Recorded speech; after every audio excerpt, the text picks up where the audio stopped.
নাতি নাতনিরা আজ কড়াইশুঁটি কচুরি বানাবো। প্রথমে মটরশুঁটিগুলো ভালো করে ছাড়িনি ধুইনি মিক্সির মধ্যে দিয়ে পিষে নিয়ে আসবো।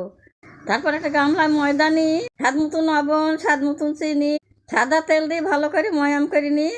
এবারে আমি খানিকটা টক দই মিশিয়ে দেবো। তারপর অল্প অল্প জল দিয়ে ময়দাটাকে ছাইনি নি। উনুনে কড়াই বসে সর্ষের তেল দিয়ে হিং কালো জিরে ফোড়ন দিই, আদা বাটা লঙ্কা বাটা দিয়ে ভালো করে কষি, মটরশুঁটি বাটাটা দিই, স্বাদ মতন চিনি, স্বাদ মতন লবণ দিয়ে ভালো করে কষি তুলে নি।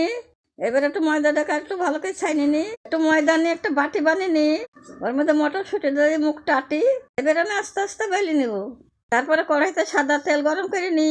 এবার আমি তেলের মধ্যে এক এক করে দিয়ে উল্টে পাল্টে এইভাবে সব কচুরিগুলো ভাজি তুলে নেব। এই মটরশুঁটির কচুরি খেতে তো কত ভালো লাগে। আমি একটা ভাঙি দেখাই কত সুন্দর হয়েছে। এ দেখো নাতি নাতনিরা, এবার আমি টেস্ট করবো। বাবা, খেতে খুব মজা। সবাই ভালো থাকো, টাটা।